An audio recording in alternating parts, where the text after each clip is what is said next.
Yeah, all three of them. What did you do last night, anyway? I know you didn't go skating because you left your skates here. I don't know. I was just too tired. Maybe I'll go tonight. Well, why don't you just skate right on back there and get into your little uniform? Because here comes somebody now. You take care of it. Bobbie! Well, what do you know? You must have liked the food. Yeah. Yeah, I like the food. Well, why don't you sit right over here, and I'll fetch you a menu. Oh, that's okay. I'll wait for Bobbie, thanks. She went to change, but I'll take your order. Special today, salmon steak.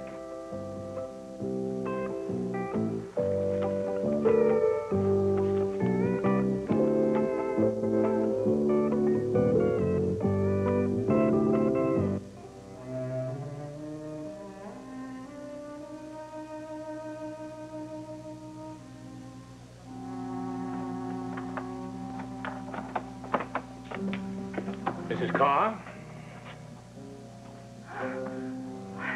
Dr. Bryson.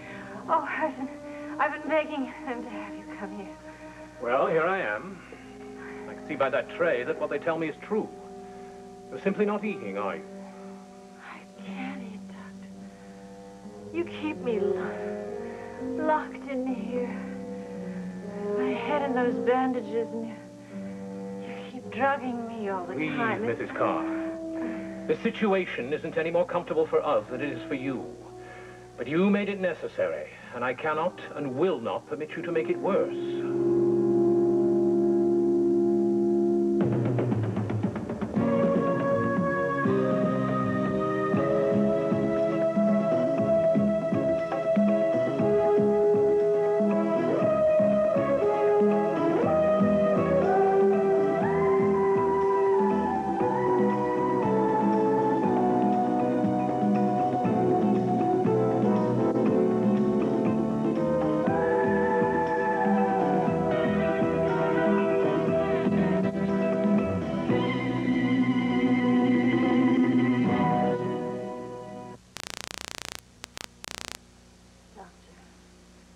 Don't you understand? My stomach can't accept much food. Well, maybe you need some exercise. All right. If you promise to behave, I'll have Sharkey walk you up and down corridors several times a day. But it will have to be under very strict schedule. I can only think of my husband. By now, he must think that I'm dead, don't you understand? At the moment, you're simply described as missing. Doctor, isn't there some way you could get word to him? Whatever way you would choose, just to let him know that I'm all right. No, it's out of the question. I mean, you wouldn't tell him where I am or what's happening, just to reassure him. Mrs. Karr, it simply can't be done. Not now. Oh, how long is this going to go on? How long am I going to be a prisoner here? Well, what you really don't appreciate, Mrs. Karr, is the fact that we are your prisoners just as much as you are ours. You know, it pains me very much, Mrs. Karr, but please understand, you brought it on yourself.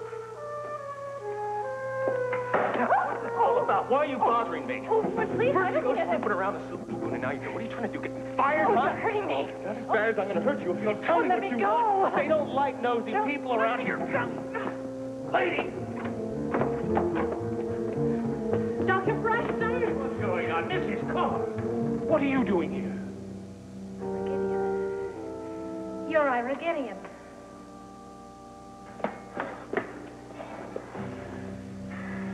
Doc, it wasn't my fault. She pushed right past me and went right through the gate. I couldn't stop her. Beth! Beth! Yes. Take Mr. Kincaid down to his room at once. Yes, of course. This way, Mr. Kincaid, please. Sharkey, sit her down and then go out and close the door. Are you sure you want me to leave? I mean, she might try something. All right. You might as well stay. There's not much that you don't know at this point. I would like to explain something. The only reason I came here was to discuss some personal matters with this orderly, Mr. Sharkey. Why the hell did you come back? That's what I want to know. Because I thought you were mistaken about when he left this clinic. I have a photograph of him. Oh, she may have a gun, Doc. That is ridiculous. I'm not with the police. I'm a reporter. In this instant, Mrs. Karr, that's just as critical. Yeah, she was telling the truth. This is my picture.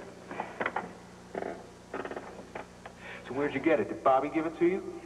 Doctor, you told me that Mr. Sharkey left this clinic about a month ago. But that sign was put up only about 10 days ago. You tracked me down, huh? What's so important you had to track me down? Look, the questions I have to ask you are very important, but I haven't got the slightest intention of doing any kind of story about this clinic. But you have a story now, don't you, Mrs. Karr? Hey, wait a second. What is all this? What kind of story are you talking about, Doc? Huh? That man, his name is Ira Gideon, and he's an embezzler. He's wanted by the police. Oh, wait a minute. There's more to it than that, though, isn't there? Our doctor is a plastic surgeon. You're going to change his looks, aren't you? Doctor, Mr. Kincaid is very upset. You may have to give him a sedative. You mean Mr. Gideon, huh? You mean this idiot knows as well as our lady reporter? God, how can things go so wrong so quickly? Kenneth, Mr. Gideon wants to know what we're going to do. He wants to be sure that he's not in any danger. Yeah, well, he will be if we let her go. All right, what in God's name are we going to do with her? Doc, there's no problem. You just give her one of those needles of yours. Shut up! I don't want to hear another word out of you, Sharkey. This whole damn mess is your fault. I was just trying to be practical, Doc. All right, I'll give you something practical to do. Take Mrs. Karr down to one of the little rooms in the old wing. Has a key. One of these. Right, I'll do that. Right now. Right now. I'll do that right now, Doc.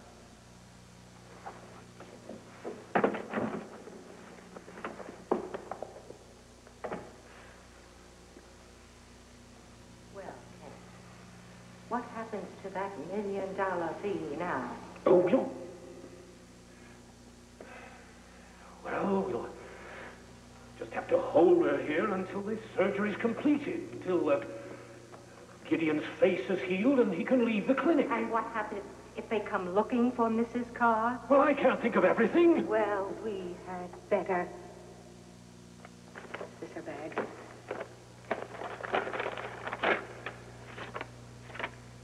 What's this? An airline ticket. I'd better go and see Gideon. Reassure him that nothing has changed. Kenneth, close the door. Look at this. Don't you remember what Mrs. Karr said? That she was scheduled on a flight in a couple of hours. Well, she's going to miss her flight. What if she doesn't? What if she does fly to San Francisco? As I said, Mrs. Karr, you brought it on yourself.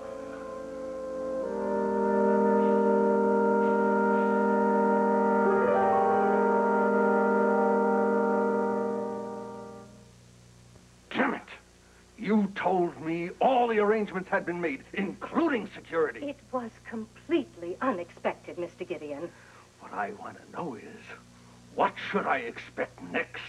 What in God's name are you going to do with this woman? Believe me, she represents no danger to you. Yes, that's what Dr. Bryson keeps telling me, but she's still here, and all she has to do is step 1 foot outside that gate. Mrs. Karr is not leaving, Mr. Gideon. Not before you do. But that may be weeks. Even after the operation, the healing process... We will keep her here as long as necessary. Isn't that right, Doctor? Oh, Yes, of course we will. Although there is another alternative. You could leave as soon as I remove the stitches. But that would mean traveling in bandages. And looking like a man in hiding? No, thank you. I'm sure the police aren't stupid enough to have accepted my suicide at face value.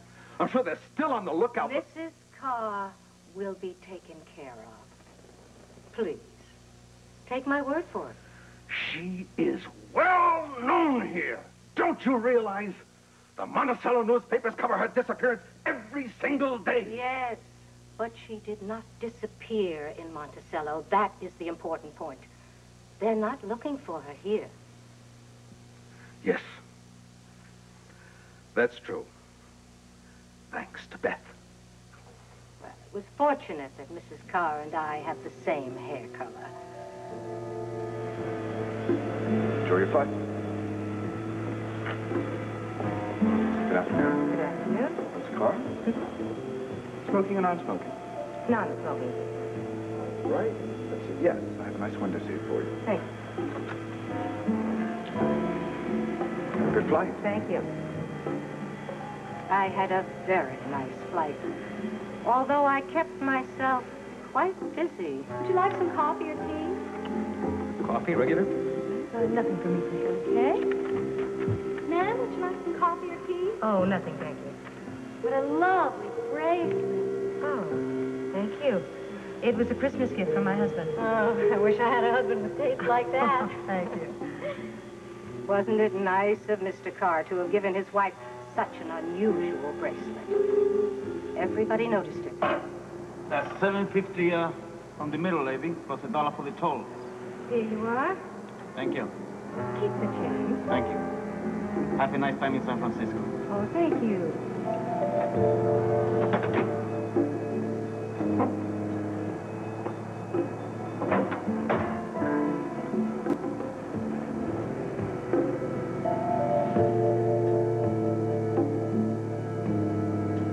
That's why everyone in the country thinks Mrs. Karr has disappeared somewhere out there, Mr. Gideon.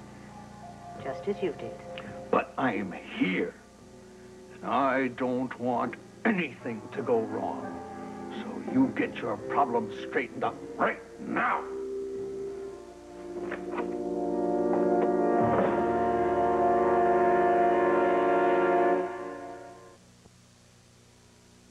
Why didn't you eat it all, Mrs. Karr? Didn't you like the food? You know, our chef is an excellent cook, you know. Rexford prides itself on the quality of its cuisine. Yes, I'm sure it's a very lovely place. Well, it is, usually. We have very distinguished patients. You'd be surprised at some of the well-known faces that have come here to be, shall we say, restored. Oh, I don't doubt that you know your job well. You're quite right. I know my field very well. You know, the Rexford Clinic is not a factory, Mrs. Karr. Nor do I deal only in cosmetic surgery. I perform a great many operations for correctional purposes. Many of them for charity cases. Oh, is that what I am, a charity case? Because I'm certainly not paying for this. Oh. I would have been very proud to have had a hand in creating a face as beautiful as yours, Mrs. Karr. And I'm also very proud to say that I've helped a great many people. Some of them youngsters who would have gone through life suffering because of their deformities. Doctor, why are you defending yourself to me? Because, my dear young woman, you obviously think that I'm some sort of criminal. Ira Gideon is a criminal, and you knew exactly what you were doing when you admitted him here. A patient is a patient. His motives are none of my business. Now, if you'll excuse me. Doctor, please, can't you... Could you please let my husband know?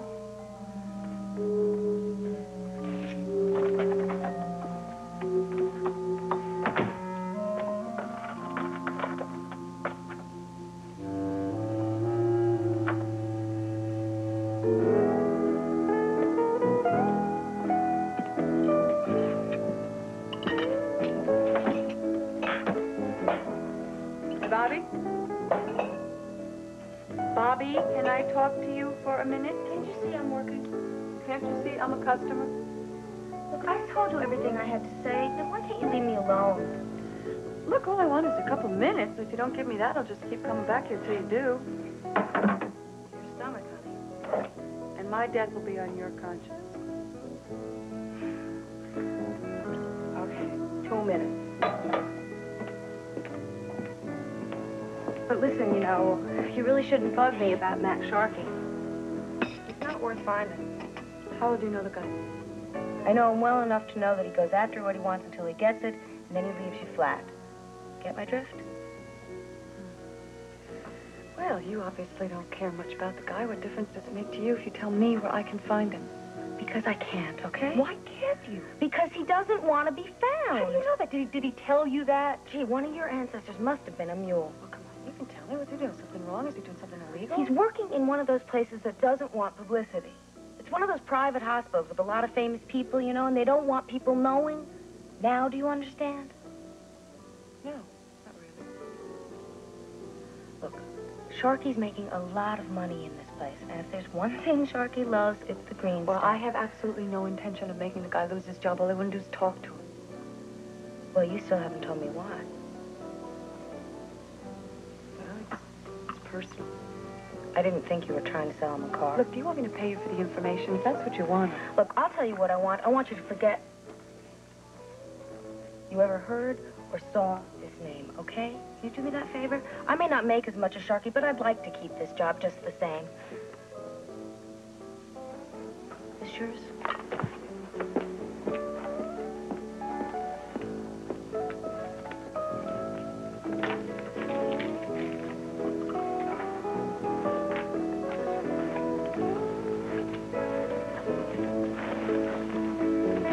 How much do I owe you? That'll be $4.53.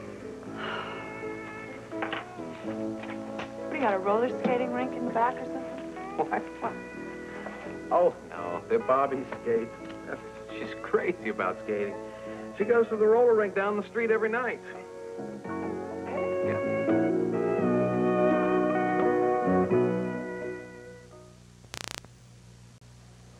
We'll soon have to move as fast as we can.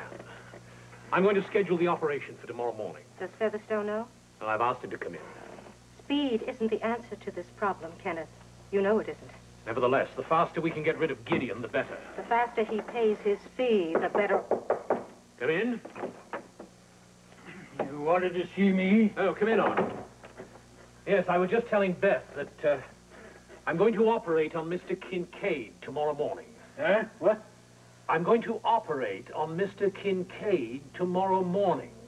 But we were going to discuss our procedures again. Well, I think we've discussed it enough. The man's getting restless. He's been restless since the minute he arrived here. I don't like that Mr. Kincaid, Kenneth.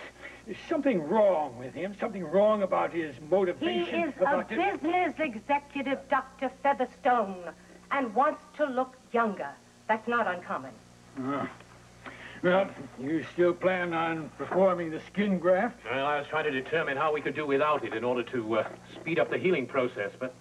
What about the dermatome? Is that working properly? Well, that's what I want you to check on immediately. Oh. Also bring the photographs, so we can discuss the incision lines again. Yeah, all right. I'll be back directly. I still don't understand all this haste, Kenneth. Please, Doctor, do as my husband asks. All right. Easy, Beth. We don't want Featherstone to know any more than he does. Bad enough that Sharkey knows I'm not worried about Sharkey or that half-blind, deaf old man. It's Mrs. Karr who worries me. Maybe we should feed her intravenously. Well, she's promised to eat. That's not what I meant. Kenneth, it would be so simple to put something in the IV. I don't want to hear that. Kenneth, the problem won't be solved when Gideon leaves. She will still be here. She will still have to be dealt with. Kenneth, we will have $1 million. and no way to spend it. We can't keep her a prisoner for the rest of her life. I cannot do such a thing.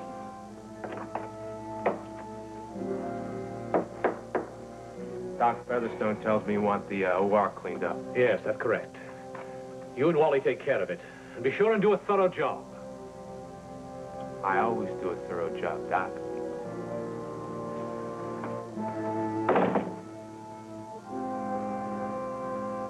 Maybe you can't do it, Kenneth. But what about him?